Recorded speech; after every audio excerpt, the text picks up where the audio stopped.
World health organisation recommended जो doctor to population ratio है 1:1000 होना चाहिए, लेकिन इंडिया का करंट सिनेरियो जो है 1:811 मतलब 8:11 है। तो हाँ, इसका मतलब क्या कि आगे चल के कभी ऐसा हो सकता है कि डॉक्टर्स के भी हालात पूरा इंजीनियर जैसा हो जाए। एमबीबीएस सच में एक वैल्यूएबल कोर्स है। अगर तुम सच में चाहते हो, दिल से चाहते हो कि तुम्हें डॉक्टर बनना है, तभी एमबीबीएस कोर्स में आओ।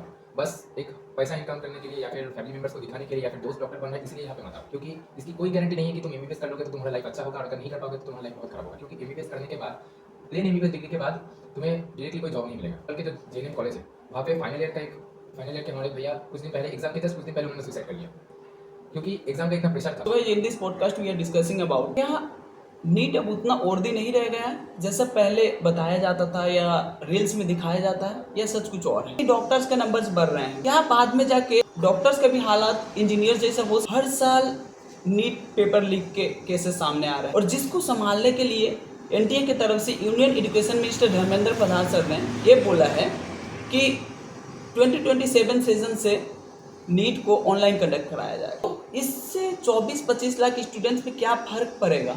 इससे शिफ्टिंग में कोई प्रॉब्लम होगी क्या? अगर आप नीट देते हैं और आपको एमबीबीएस नहीं मिलती है तो आपके पास बहुत सारे कोर्सेज के ऑप्शन रहता है, तो क्या आप उन कोर्सेज से फ्यूचर सिक्योर कर सकते हैं? क्या स्कोप है उनमें? इन सारे सवालों के जवाब देने के लिए आज हमारे साथ हैं सौबिक Bose, a medical student from Diamond Harbour Government Medical College. He is one of the most passionate student of our college, who is maintaining more than 20% in every year, which is not a cup of tea for everyone. Sobik is also maintaining a YouTube channel, Boss with Brain. So, guys, अगर आपको भी university exams में more than 70% score चाहिए तो please subscribe कीजिए जाके उनको।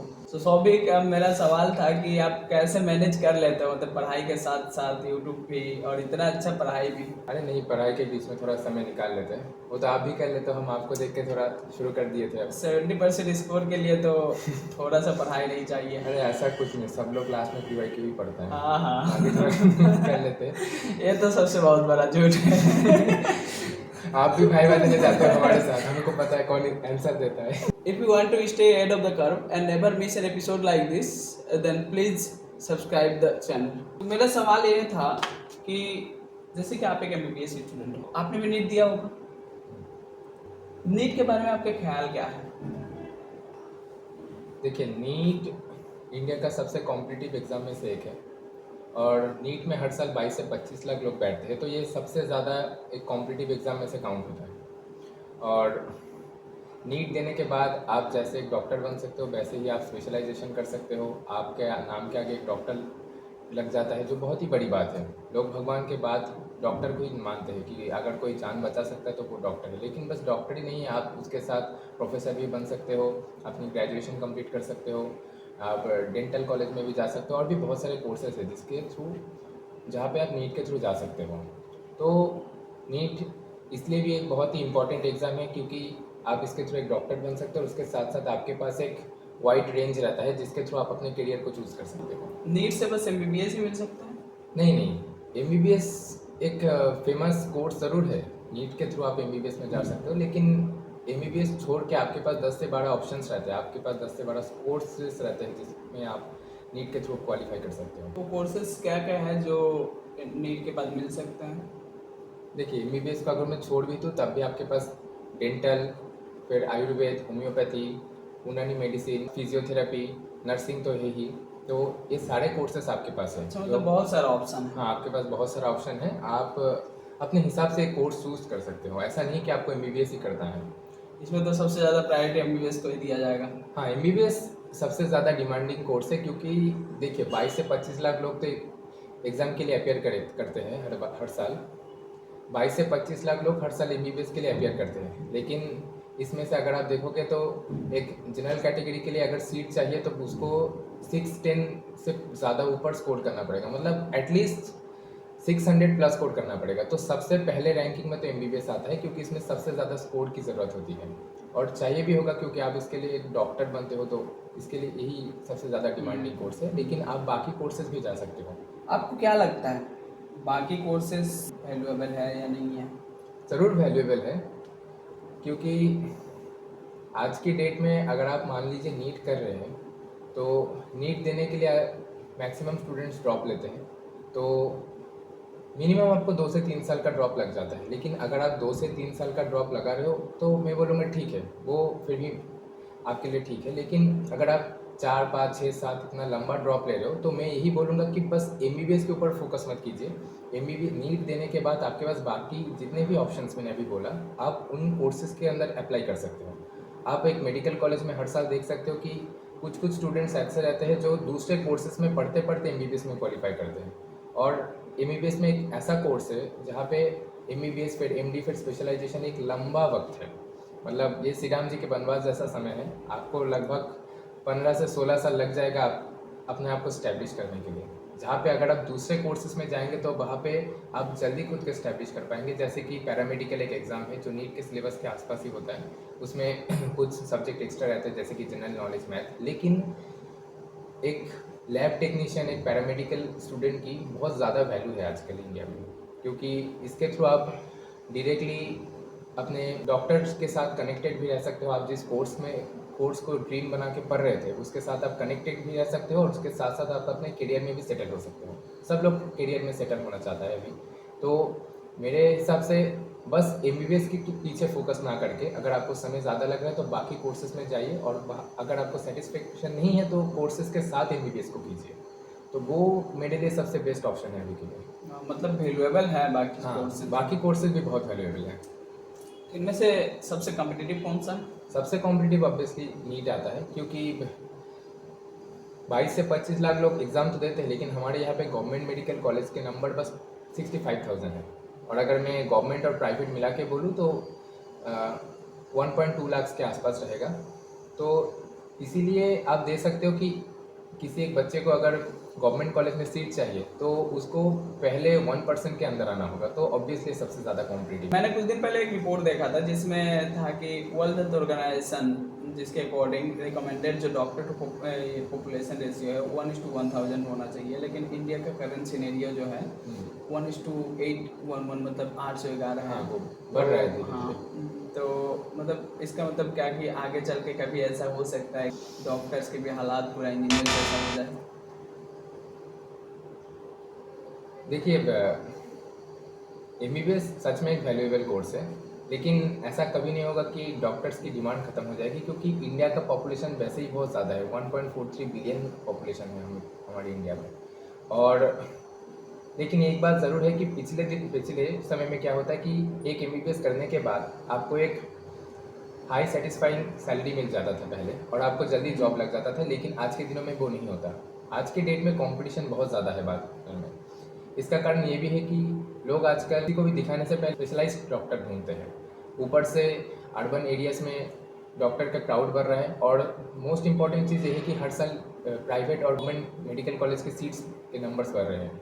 तो इसी कारण डॉक्टर्स के नंबर्स बहुत जल्दी बढ़ रहे हैं, इसीलिए मार्केट में कंपटीशन बहुत बढ़ रहा है। लेकिन एक बात ये भी है कि रूरल एरियाज़ में डॉक्टर्स के नंबर्स कम हैं, क्रॉनिक डिजीज़ के एक्सपोजर बहुत ज़्यादा हो रहे हैं। ऐसे सिचुएशन में मैं यही बोलूँगा कि डॉक्टर्स की डिमांड कभी ख़त्म नहीं होगी, लेकिन हाँ, पहले से ज़्यादा आजकल कंपटीशन बहुत बढ़ रहा है। लाइफ आपका बहुत हेक्टिक होने वाला है।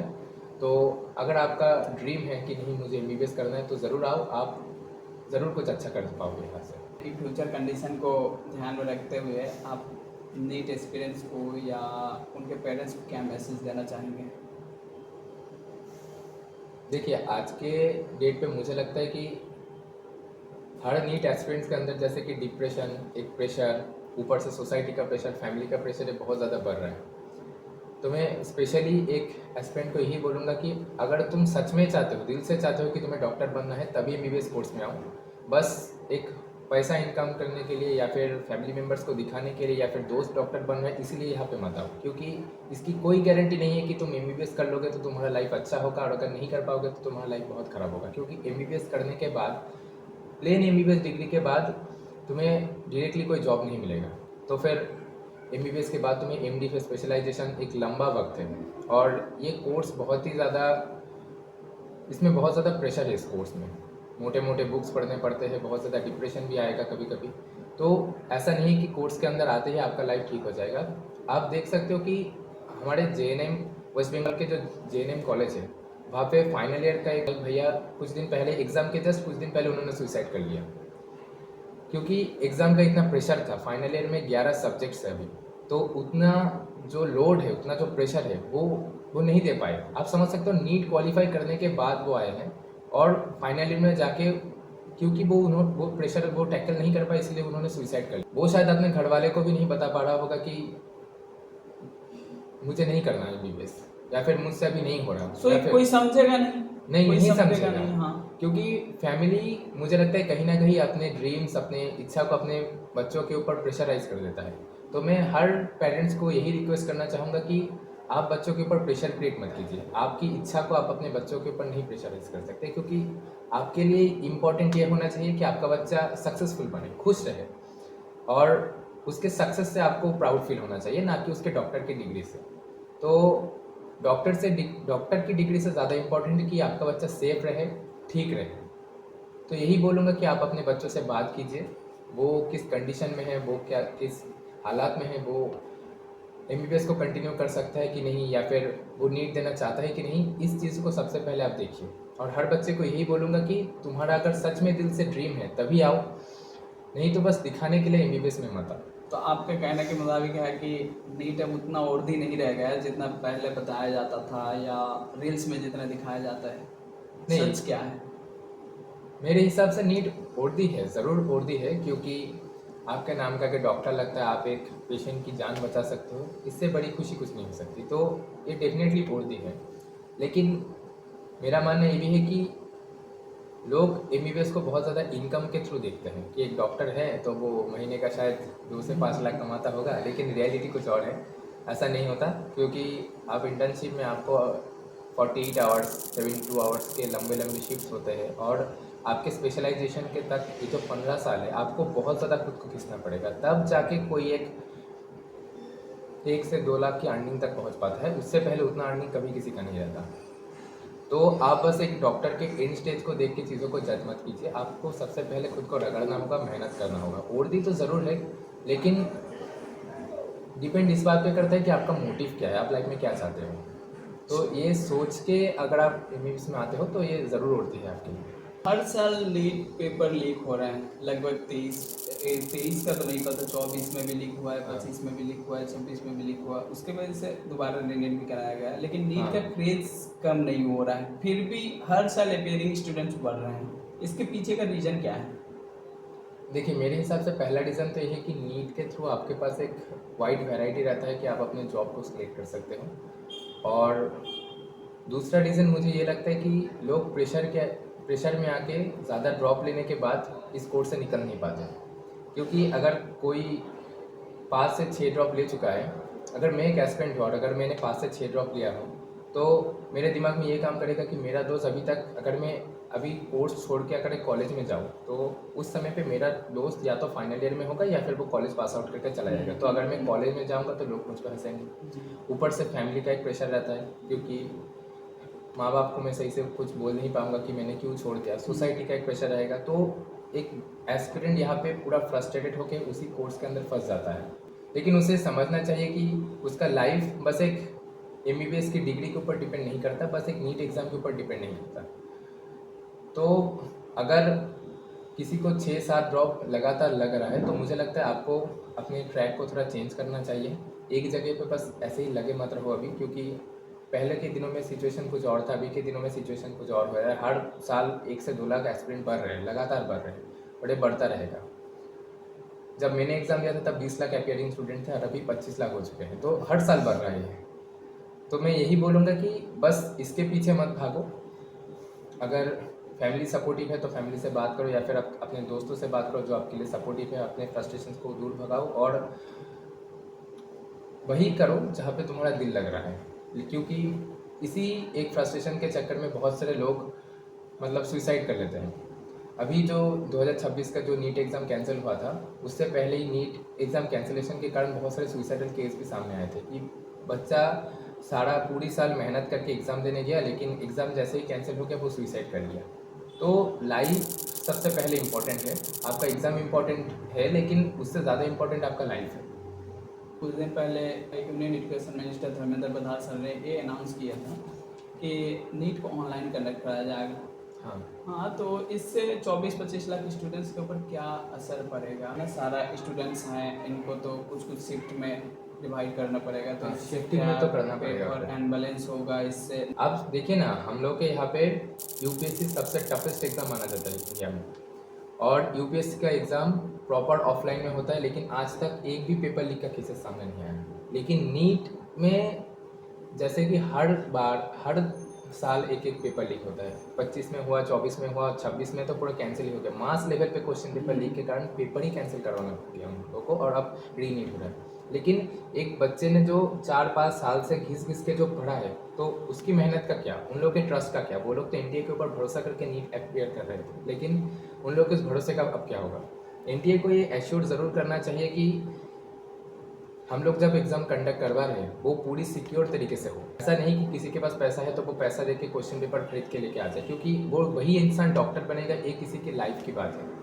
आपने अभी जो बोला कि सीबीटी फॉर्मेट में, मुझे नहीं लगता पर्सनली कि सीबीटी फॉर्मेट में कंडक्ट करवाना सही होगा, क्योंकि अगर हम डिफरेंट फेज में कंडक्ट करवाएंगे तो एक पेपर ईजी आएगा, एक पेपर टफ आएगा, और ऐसा नहीं कि सारे बच्चे एक बार में वो सारे शिफ्ट्स के पेपर दे पाएंगे। हम लोग को अभी तक नहीं पता, फॉर्मेट जल्दी एनटीए दे देगा, लेकिन अगर डिफरेंट शिफ्ट्स में हुआ 24 लाख बच्चों का तो एक बार में कंप्यूटर अरेंज करके सीबीटी फॉर्मेट में लेना कभी पॉसिबल नहीं है। तो डिफरेंट शिफ्ट्स में होगा तो क्वेश्चन के पेपर्स के लेवल्स अलग अलग होंगे, तो इससे बच्चों के साथ नाइंसाफ़ी होने के चांसेस ज़्यादा है, क्योंकि एक के लिए क्वेश्चन ईजी रहेगा, एक के लिए क्वेश्चन टफ रहेगा, तो वो इवनली वो एग्ज़ाम कंडक्शन नहीं होगा। फिर नीट को डिसेंट्रलाइज कर दिया जाए तो क्या इससे कोई मदद मिलेगी डिसेंट्रलाइज करने से?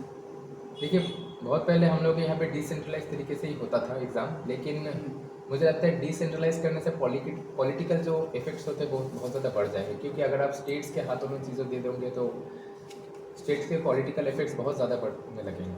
तो मुझे नहीं लगता उससे एग्ज़ाम सिक्योरली कंडक्ट हो पाएगा। वैसे एनडीए की तरफ से भी नहीं हो पा रहा, तो हम वेट कर सकते हैं कि क्या हो। तो थैंक यू गाइस, मेरे सारे सवालों का आंसर तो मिल गया है। अब आपको बारी है, उम्मीद है कि आपको भी समझ में आया होगा। अगर आपको कोई भी डाउट है तो आप प्लीज़ कमेंट में लिखिए, हम लोग जल्दी उसका आंसर देने की कोशिश करेंगे। और हाँ, सबसे इम्पोर्टेंट बात कि नेक्स्ट वीडियो बहुत इंपॉर्टेंट होने वाली है, तो चैनल को सब्सक्राइब कीजिए और ट्यून रहिए हमारे साथ।